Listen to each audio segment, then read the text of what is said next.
ஆச்சி மசாலா. எந்த சமையலும் ருசி தேடும் ரகசியம் 20 ரூபாய். வீடுதோறும் அரசு சேவைகள் மருத்துவம் தொடர்ந்திட ஸ்டாலின் தொடரட்டும், தமிழ்நாடு வெல்லட்டும். லெஜண்ட் சரவணா ஸ்டோர்ஸ் புரொடக்ஷன்ஸ் தயாரிப்பில் லெஜண்ட் சரவணன் நடிக்கும் லீடர் உங்கள் அபிமான திரையரங்குகளில் வெற்றி நடை போடுகிறது. கணவர் என்ன நல்லா பாத்துக்கிறாரு, எனக்கு தேவையானதெல்லாம் செய்யறாருன்னு சொல்றோம்ல, வரோம் பிளஸ்ஸிங். ஆனா அதுக்கு பின்னாடி ஒரு அபாயம் ஒன்று இருக்கு. எப்பவுமே புரிதல்ல பிரச்சனை வந்தா கணவனுக்கு இருக்கிற ஒரு அட்வான்டேஜ் வந்து ஃபினான்ஸ்ல கை வைப்பார். நல்லா படிச்சு வேலை பார்த்துட்டு இருந்தேன், ஏன் பண்ணிட்டு இருந்தேன். இவர் வந்து ரொம்ப நல்லவர்னு தெரிஞ்சதுக்கப்புறம் நான் ஒன்றா நிறுத்திட்டேன். அவர் நிறுத்த சொல்லலை, ஆனால் அவர் கொடுக்க கொடுக்க கொடுக்க நான் நிறுத்திக்கிட்டே வந்துட்டேன். அப்போ நான் கேட்டேன், அப்போ உங்கள் கம்ஃபர்ட் தானே உங்கள் எதிரி, அவர் எப்படி எதிரியானார்? உங்களுக்கு கம்ஃபர்ட்டை கொடுத்ததுனால அவர் எப்படி எதிரியாக முடியும்? அவர் அதை குத்தி காட்ட ஆரம்பிச்சதுக்கு பிற்பாடு நம்ம ஏன் உயிரோடு இருக்கணும்? நம்மகிட்ட ஒன்றுமே இல்லை, இனி போய் ரீக்ளைமும் பண்ண முடியாது. தென் வை ஐ ஷுட் லிவ் அப்படின்ற இடத்துக்கு வராங்க. இந்த 3 விஷயம், திங்கிங், லாங்குவேஜ், பிஹேவியர், 3த்துலேயும் அவன் ஃப்ரீ. அந்த கம்ஃபர்ட் ஜோன் தான் கில்லர்.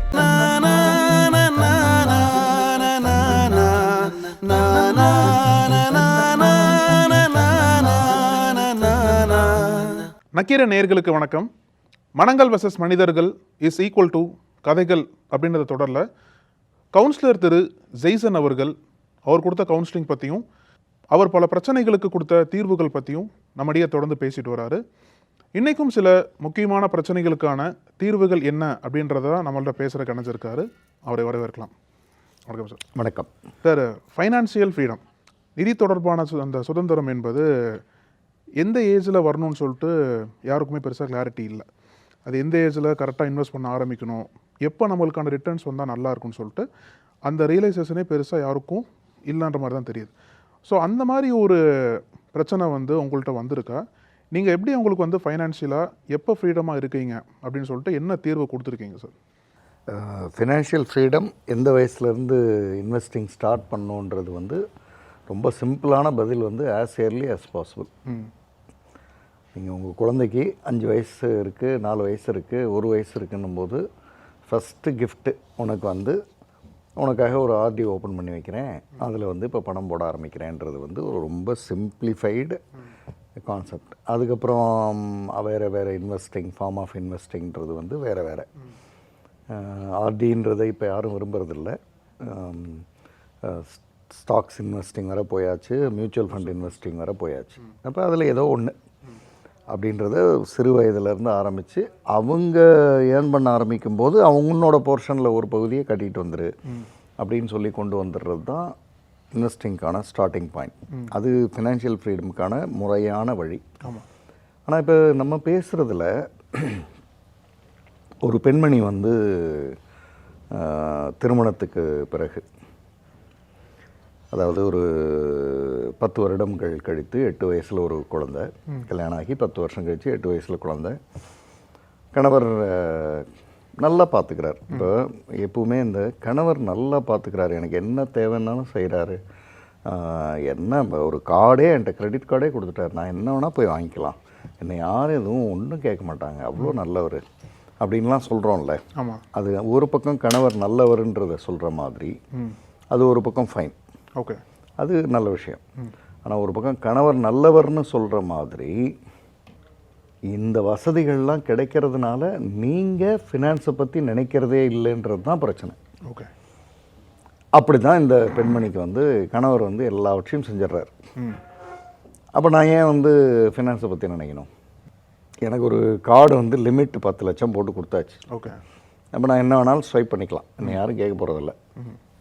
அப்புறம் எனக்கு என்ன வேணுமோ சொன்னால் வீட்டுக்கு வந்துடுது. அப்படின்னும்போது நான் ஆல்ரெடி ஃப்ரீடமில் தானே இருக்கேன் அப்படின்ற மாதிரி வாழ்ந்துகிட்டு இருக்கும்போது கணவன் மனைவிக்குள்ளே வேறு என்னமோ பிரச்சனை வருது. அப்போ புரிதலில், ஓகே, எப்பவுமே புரிதலில் பிரச்சனை வந்தால் கணவனுக்கு இருக்கிற ஒரு அட்வான்டேஜ், மனைவி வந்து கணவனை டிபெண்ட் பண்ணுறாங்க ஃபினான்ஸுக்குன்னு இருக்கும் பொழுது கணவனுக்கு இருக்கிற ஒரு அட்வான்டேஜ் வந்து ஃபினான்ஸில் கை வைப்பார். எதுக்கு அப்படின்னு கேட்குறது இருக்குல்ல, அப்போ தான் நமக்கு வந்து ஐயோ நம்மக்கிட்ட ஒன்றும் இல்லையே. இந்த அம்மாவுக்கு அது நடந்து நடந்து நடந்து நடந்து கடைசியில் ஒன்றுமே இல்லையே நம்மக்கிட்டேன்னு அந்த ரியலைசேஷன் வரும் பொழுது அது வந்து ஃபினான்ஷியல் பேர்டனாக இருக்குது. ஓகே, ஃப்ரீடம் இல்லை. இப்போ ஃப்ரீடம்னு நினச்சிக்கிட்டு இருந்தது வந்து ஹஸ்பண்டோட ஃபினான்ஷியல் ஃப்ரீடம். ஓகே, இவங்களோடது இல்லை. இப்போ நான் கேட்குறேன், இப்போ ஏற்கனவே நான் நல்லா வச்சுருந்தார் சார், நல்லா வச்சுருந்ததுன்றது வந்து கணவரோட ஃப்ரீடமா உங்கள் ஃப்ரீடமா? கணவரோட ஃபினான்ஷியல் ஃப்ரீடமா உங்கள் கணவரோட ஃபினான்ஷியல் ஃப்ரீடம்? அவர் வந்து ப்ராட் மைண்டடாக உங்களுக்கு அதை கொடுத்துக்கிட்டு இருந்தாருன்றதுனால அது உங்கள் ஃபினான்ஷியல் ஃப்ரீடம்னு நீங்கள் நினச்சிட்டிங்க. பட் அப்படி இல்லை. ஓகே. அவரோட ப்ராட் மைண்டட்னஸ் எப்போ வந்து உங்கள் 2 பேருக்கு இடையில் மிஸ் அண்டர்ஸ்டாண்டிங் வரும்போது பிரேக் ஆகுதோ அப்போ அவர் ஃபினான்ஷியல் ஃப்ரீடத்தை அவர் வச்சுக்கிறாரு. அது எங்கே வர போயிடுச்சுன்னா, இவங்க பேரில் பணம் கட்டிட்டு வந்ததை வந்து கேன்சல் பண்ணி அந்த பணத்தை எடுத்து பிஸ்னஸில் தேவைப்படுதுன்னு போட்டார். இப்போ இவங்கள்ட்ட அது கட்டு. ஆமாம். இடம் ஒன்று இருந்ததை வந்து உன் பேரில் இருந்தால் லோன் போட முடியாது, என் பேருக்கு மாற்றணும், மாற்றினா தான் நான் வந்து ப்ளச் பண்ண முடியும், அது இதுன்னு டெக்னிக்கலாக சொன்னால் நம்ம கணவர் தானேன்னு எழுதி கொடுத்துருவோம். அது போச்சு. இப்படி இவங்களை வந்து பிளான்டாக ஃபினான்ஷியலாக உங்கள்கிட்ட ஒன்றுமே கிடையாது. நான் சொல்கிறதெல்லாம் கேட்குறது இல்லை இப்போ நீ, அதனால் உங்களுக்கு ஒன்றுமே கிடையாது அப்படின்ற இடத்த நோக்கி அவர் நகர்த்திடுறாரு. இப்போ தான் இவங்களுக்கு முதல்ல ஐயோன்னு இருக்கு. ஃபினான்ஷியல் ஃப்ரீடம் ஃபினான்ஷியல் பேர்டனாக மாறுது. ஃபினான்ஷியல் பேர்டன் தான் ஃப்ரீடம்னு நினச்சிக்கிட்டு இருந்தான். இப்போ தான் அது பேர்டன்னு தெரியுது. அப்போ இவங்க ப்ரெஷர் வருது, கேட்குறாங்க, ஸ்ட்ரெஸ் ஆகுறாங்க. இந்த இடைப்பட்ட நேரத்தில் ஒபீஸ் ஆகுறாங்க. ஏற்கனவே கணவன் இவங்க மேலே வச்சுருந்த அந்த கொஞ்ச நஞ்ச ஆசையும் இவங்க ஒபீஸ் அது இதுன்னு ஆனதுக்கப்புறம் போயிடுது. இவங்க ஒழுங்காக தூங்குறதில்ல, தூங்கினாலும் வந்து ஸ்னோரிங் சவுண்டு வருது. ஓகே. இப்படி ஒன்றா இவங்கள்ட்ட வந்து ஆட் ஆகிட்டே வருது. அவர் விலகிட்டே போகிறாரு. ஃபினான்ஷியலாக அவரோட பொசிஷனை ஸ்ட்ரென்தன் பண்ணிட்டே போயிடுறாரு.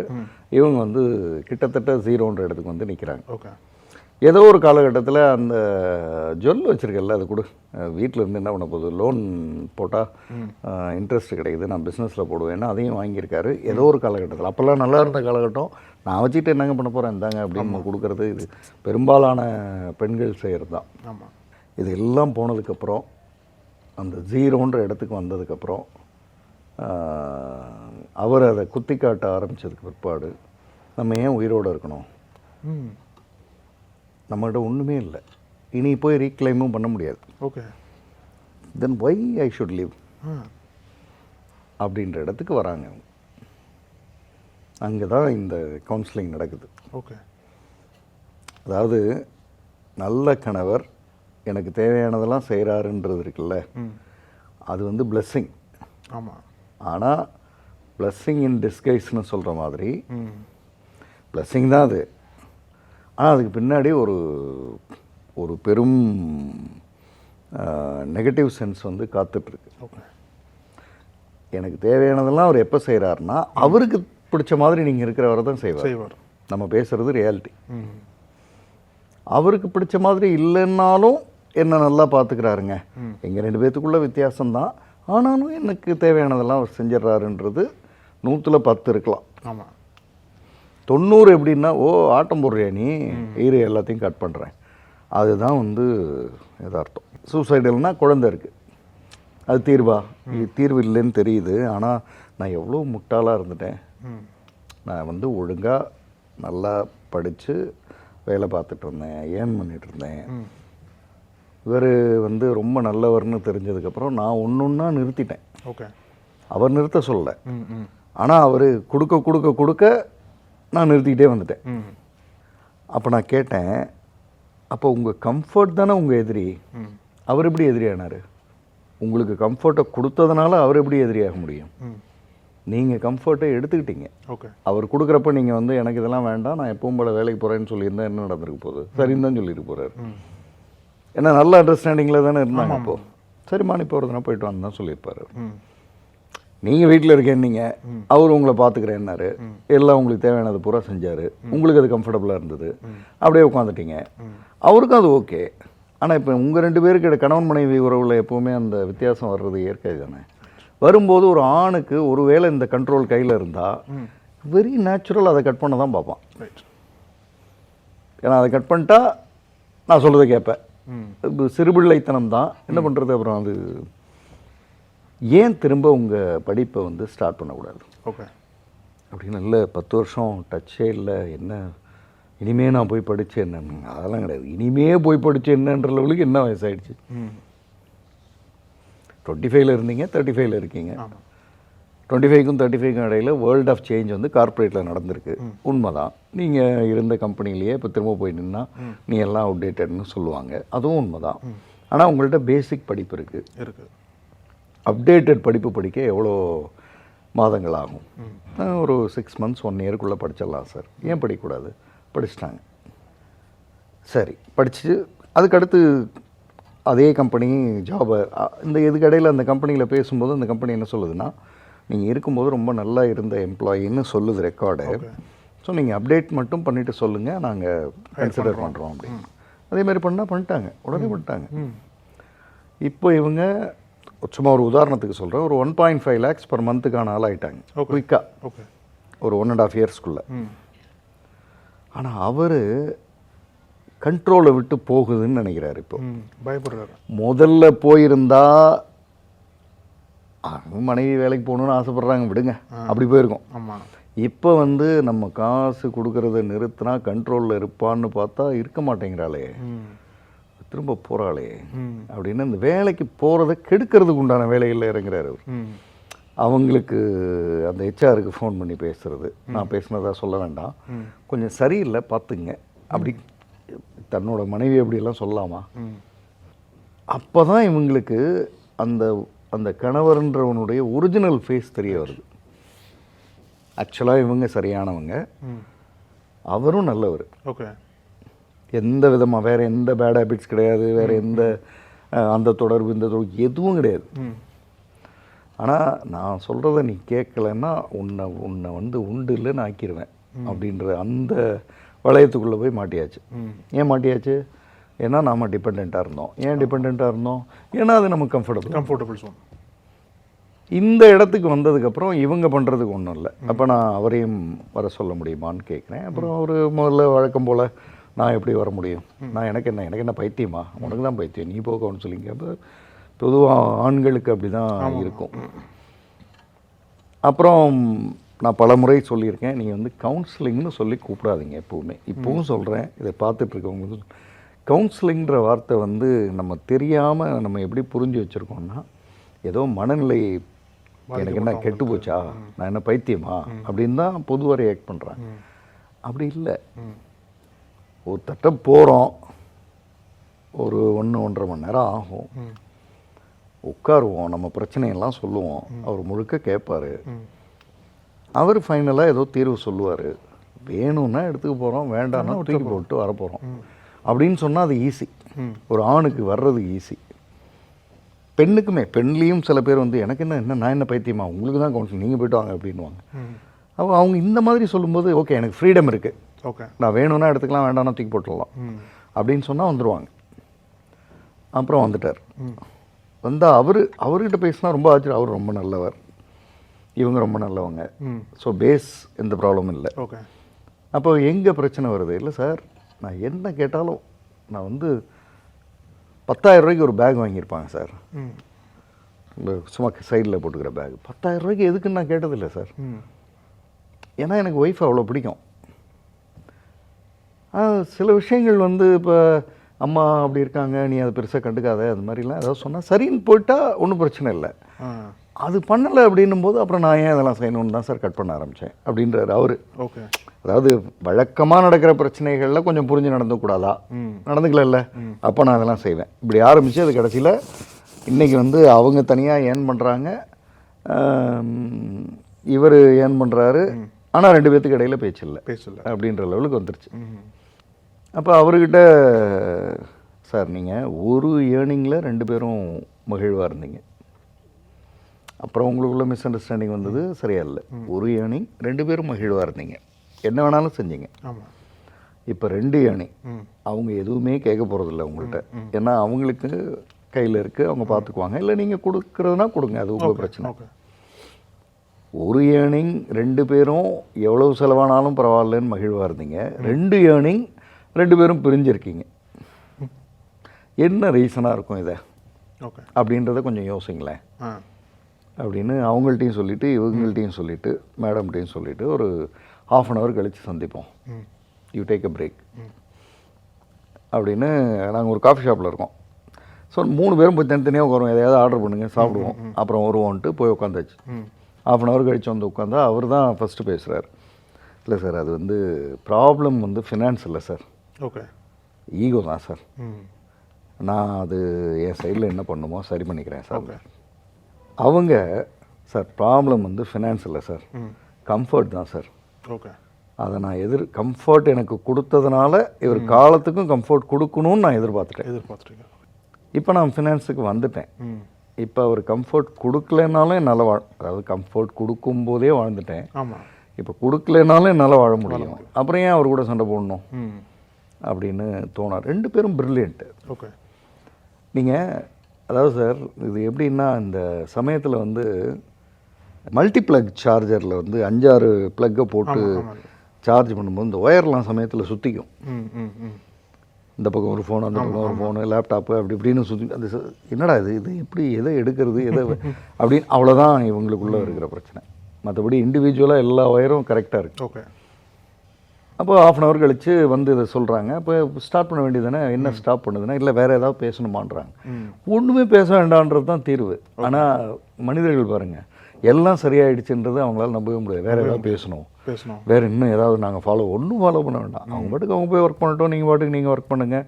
குழந்தை நல்லா படிக்குது, அவங்களுக்கு அசிஸ்டன்ஸ்லாம் இருக்காங்க, ஸோ வீட்டில் பார்த்துக்குவாங்க, ஒரு பிரச்சனையும் இல்லை. நான் சொன்னால் நீ கேட்கணும் அப்படின்றதுலேருந்து வெளியில் வர்றதுக்கு நீங்கள் ரெடி ஆகிட்டீங்க. ஓகே சார், என்ன நீங்கள் கம்ஃபர்டபுளாக வச்சுக்கணும் அப்படின்றதுலேருந்து நீங்கள் வெளியில் வந்துட்டீங்க. அப்போ you are financially actually in freedom now. அவர் ஆல்ரெடி ஃபினான்ஷியலி இன் ஃப்ரீடம்.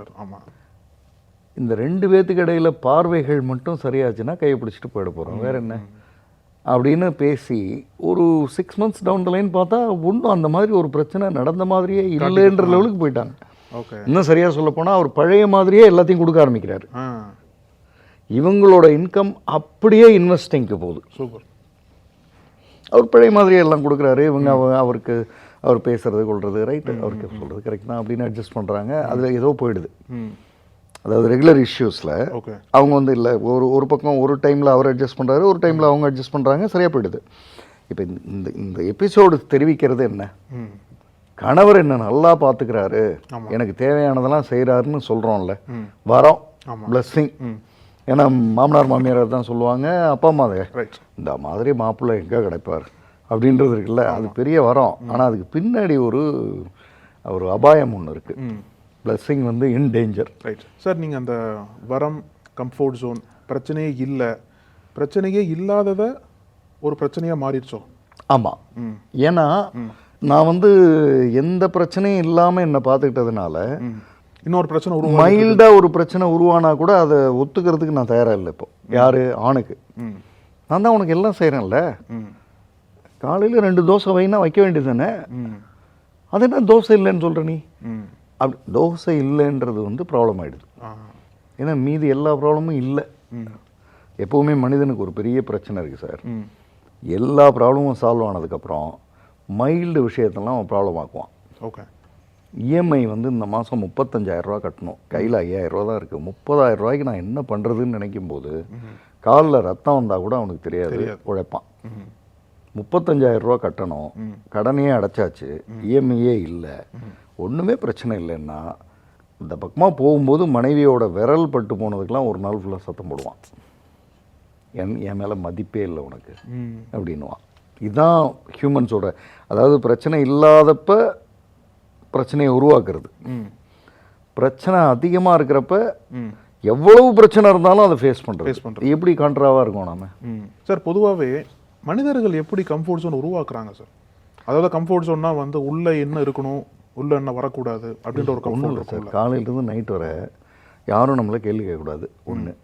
அப்படின்னா நான் எனக்கு தேவையானதெல்லாம் நடந்துடணும், நான் நினச்ச மாதிரி நடந்துடணும், நான் என்ன நினச்சனோ அதை நடத்தணும். இப்போ 10,000 ரூபாய்க்கு நல்லா பேக் வாங்க முடியுதுன்னா கணவர் கேள்வியே கேட்கக்கூடாது, அதுதானே கம்ஃபர்ட் ஜோன். அவர் வந்து ஏமா பார்த்துமா 10,000ன்றது கொஞ்சம் அதிகமாக இல்லை அப்படின்னு கூட சொல்லிடக்கூடாது. ஆனால் இந்த கேஸில் சார், கணவர் ஒரு கம்ஃபர்ட் ஜோனை மனைவிக்கு உருவாக்குனாரு, அந்த கம்ஃபர்ட் ஜோன் வந்து மனைவிக்காக ஒரு உருவாக்குனாரா இல்லை அவருக்காக உருவாக்கிட்டாரான்னு பார்க்கணும். மனைவிக்காக தான் உருவாக்குனாரு ஆரம்பத்தில். ஒரு கட்டத்தில் அவர் கம்ஃபர்ட் ஆகிட்டாரு. நான் சொல்கிறத பூராவை கேட்குறா. ஏன்னா இதெல்லாம் பண்ணுறோம்ல, ஆமாம், இதை பண்ணுறதுனால அவங்க கேட்குறாங்கன்னு அவர் நினைக்கல. அவர் செஞ்சுட்டே வராரு, அவங்க சொல்கிறதெல்லாம் கேட்குறாங்க. ஸோ இன்னும் செய்கிறத அதிகப்படுத்திகிட்டே வராரு, அவங்க நல்லா கேட்டுகிட்டே வராங்க. ஆனால் கேட்கலன்னொடனே செஞ்சிட்டு இருக்கிறத கட் பண்ணணும் அப்படின்ற லெவலுக்கு அது ஓகே போயிடுது. கம்ஃபர்ட் ஜோன் வந்து ஹியூமன் பீயிங்ஸுக்கு என்ன பிரச்சனை, கம்ஃபர்ட் ஜோன்னு ஏன் அதை நோக்கி ஓடுறான் அப்படின்னா யோசிக்க வேண்டியதில்லை, பேச வேண்டியதில்லை. பணம் அதிகமாக சம்பாதிக்கணும், இப்போ ஒரு பெரிய பில்லியனர் ஆயிடணும்னு ஏன் யோசிக்கிறாங்க? அவங்க நினப்பு, அதாவது ஆனதுக்கப்புறம் அவன் பிரச்சனை பெரும் பிரச்சனை. ஆனால் இங்கே சாதாரணமாக உட்காந்துருவனுக்கு நம்ம ஒரு 100 கோடி சம்பாதிச்சிட்டோம்னா அப்படின்னு நினைக்கிறான்ல, அது என்னென்னா 100 கோடி சம்பாதிச்சதுக்கப்புறம் நான் எதையும் யோசிக்க வேண்டியதில்லை, எதையும் பேச வேண்டியதில்லை, யார் எப்படி இருந்தாலும் நான் எப்படி வேணால் நடந்துக்கலாம். இந்த 3 விஷயம், திங்கிங், லாங்குவேஜ், பிஹேவியர், 3துலேயும் அவன் ஃப்ரீயாக இருப்பேன்னு அவன் நம்புகிறான். ஓகே, அதனால் பில்லியனர் ஆகிடணும்னு நினைக்கிறான். ஆனால் ஆக்சுவலாக பில்லியனர்னா அங்கே ஒரு சேலஞ்ச் இருக்கும், அதுக்கு அடுத்த சேலஞ்ச் வரும், அதெல்லாம் அவனுக்கு அங்கே போனால் தான் புரியும். ஆமாம், அந்த கம்ஃபர்ட் ஜோன் தான் கில்லர். அது ஃபேமிலி லைஃப்லேயும் வரும், கணவன் மனைவி உறவுலையும் வரும், ப்ரொஃபஷனல் லைஃப்லேயும் வரும். இவங்களுக்கு நான் சொன்ன புத்தகம் வந்து இந்த ஃபீமேலுக்கு சொன்னது வந்து சைக்காலஜி ஆஃப் மணி. இதை நம்ம ஏற்கனவே நிறைய பேசிட்டோம். அரவிந்த் சாமி வந்து அவர் கோபிநாத் அவரோட இன்டர்வியூவில் சொல்லுவார், அதாவது நீங்கள் வாழ்க்கையில் படிக்க வேண்டிய ஒரே ஒரு புக்கு அப்படின்னு நான் சொல்லுவேன்னா நான் இந்த புக்கை தான் சொல்லுவேன்னு சொல்லுவார். அப்போ அந்த ஒரு புத்தகம் படிக்க படிக்க படிக்க ஏன் சம்பாதிக்கணும், சம்பாதிக்கிறதுல செலவு போக ஏன் இன்வெஸ்ட் பண்ணணும், இன்வெஸ்ட் பண்ணுறதுனால 20 வருஷம் கழித்து உனக்கு என்ன கிடைக்கும், அந்த ஃப்ரீடம் உனக்கு உன்னோட டுவர்ட்ஸ் த எண்ட் ஆஃப் லைஃப்பில் எவ்வளோ பெரிய ரிலீஃபை கொடுக்கும். ஓகே, அப்படின்றத ஒரு பிக்சரைஸ் பண்ணிவிடுவாங்க. அது மாதிரியான விஷயங்களை வந்து நீங்கள் படிக்கணுன்றதை சொல்லி அவங்களுக்கு சொன்னேன். She has taken it sincerely. Sir, அந்த சைக்காலஜி ஆஃப் மணி பேசும்போது இன்னொரு பக்கம் பணமுமே நமக்கு வந்து கம்ஃபர்ட் ஜோன் கொடுக்குதில்ல சார். இந்த கேஸில் வந்து இந்த கணவரும் சம்பாதிக்கிறாரு, ஃபினான்ஷியலாக ஃப்ரீடம் இருக்குது, மனைவியும் சம்பாதிக்க ஆரம்பிக்கிறாங்க, அவங்களுக்கும் ஃபினான்ஷியலாக ஃப்ரீடம் இருக்குது. 2 பேருக்குமே அவங்க கம்ஃபர்ட் ஜோன் இருக்குது ஃபினான்ஷியலாக. அப்போ அந்த கம்ஃபர்ட் ஜோனை உடச்சிட்டு எப்படி சார் வெளில வர்றது? ஃபினான்ஷியலாக இருக்குது, இல்லை 2 பேருக்குமே ஃபினான்ஷியலாக கம்ஃபர்ட் ஜோன் இருக்குது அப்படின்னா நீங்கள் தேர்டு கோல் ஒன்று ஃபிக்ஸ் பண்ணலைன்னு வைங்க. இப்போ நான் என்கிட்டையும் பணம் இருக்குங்க எக்ஸ்ட்ரா, அவங்கள்ட்டையும் பணம் இருக்குது, இந்த பணத்தை என்ன பண்ணுறதுன்னு ஒரு கேள்வி வந்துடும். மாதம் செலவு போக மாதம் 50,000 எக்ஸ்ட்ரா இருக்குது அப்படின்னா நீங்கள் அதிகபட்சம் ஃபஸ்ட்டு என்ன பண்ணுவீங்க, பேங்க்கில் போட்டு வைப்பீங்க. அதுக்கடுத்து என்ன பண்ணுவீங்க, சரி ஒரு என்னமோ ஆர்டின்னு சொல்கிறாங்க அப்படின்னுவீங்க. அப்புறம் என்ன பண்ணுவீங்க, போஸ்ட் ஆஃபீஸில் ஒரு செல்வ மகள் திட்டம்னு சொன்னாங்கன்னுவீங்க. அப்புறம் மெதுவாக என்ன பண்ணுவீங்க, ஏதோ மியூச்சுவல் ஃபண்டுன்னு சொல்கிறாங்கன்னுவீங்க. அப்புறம் இடம் வாங்கி போடலான்னு நினைப்பீங்க. இப்படி தான் அது போக ஆரம்பிக்கும். ஆனால் இங்கே டெசிஷன் மேக்கிங் ப்ராப்ளம் வருங்க சார். வரும். ஏன்னா யாரோடது உன் பணம் நிறைய இருக்குன்னு நீ அதை வாங்க சொன்ன, நான் என்கிட்ட கம்மியாக இருக்குன்னு தானே நீ கேட்கலன்னுலாம் வரும். அதான் சொல்கிறேனே, பணம் இல்லாதப்போ தாங்க பணம் பிரச்சனை. பணம் கையில் வந்ததுக்கப்புறம் தேவையில்லாததெல்லாம் பிரச்சனையாகும். ஆமாம், ஹெவியஸ்ட்டு அமௌண்ட்டுன்னு ஒன்று வருது இல்லை, செட்டில்டு, வெல் செட்டில்டு அப்படின்னு. ஓகே, எனக்கு இன்னும் ஞாபகம் இருக்குது, ஒரு பேர் வேண்டாம், ஒரு பணக்காரர் பெட்டு, அதாவது நம்ம கட்டிலுக்கு மேலே பெட்டு போடுறோம்ல, அந்த உயரம் இருக்குல்ல, கட்டில் பெட்டு இந்த உயரம் அது 2 மில்லிமீட்டரோ சென்டிமீட்டரோ அதிகம்னு ஒரு நாள் ஃபுல்லாக சத்தம் போட்டுக்கிட்டு இருந்தார். காலையிலேருந்து நைட்டு வர வந்தவன் போனவன்ட்டெல்லாம் திட்டிகிட்டு இருந்தார். ஐயோ, தேடி பிடிச்சி கண்டுபிடிப்பாங்களா சார் ரீசனை? அப்படி தான் சார், பணம் இல்லாதவரை தான் பணம் பிரச்சனை.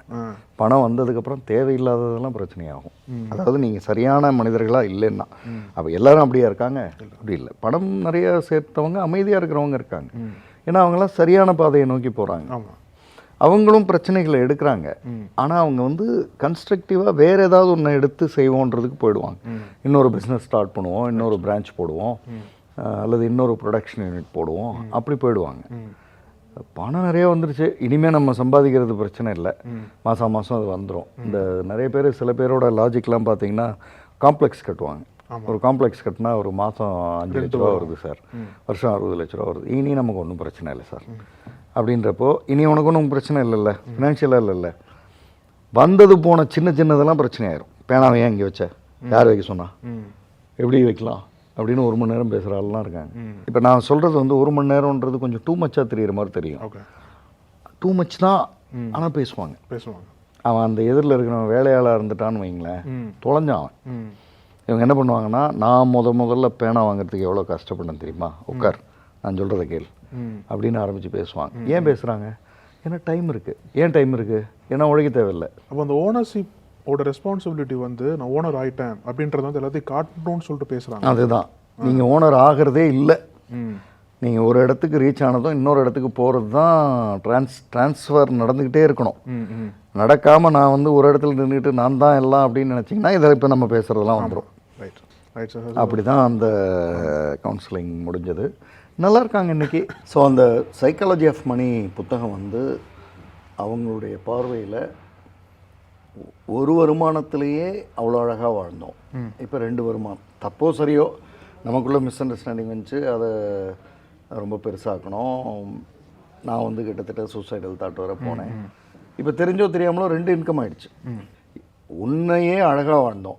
இப்போ 2 அந்த ஒன்று எப்படி வாழ்ந்தோமோ அப்படி போயிடுவோம். இந்த வர்றது வந்து எக்ஸ்ட்ரா அப்படின்னு அப்புறம் இவங்க பேரில் இருக்கிறதெல்லாம் அவர் பேருக்கு மாற்றினதுன்னு நடந்ததுனால இந்த முறை நாம் இன்வெஸ்ட் பண்ணுறது மற்ற விஷயங்கள் எல்லாம் இவங்க பேருக்கே பண்ணுவோம். ஸோ பேலன்ஸ் ஆகும். அவங்க என்னவோ அது அப்படியே அவங்களுக்கே போகட்டும். ரைட், அந்த மாதிரி ஆரம்பித்து இன்றைக்கி நல்லா இருக்காங்க.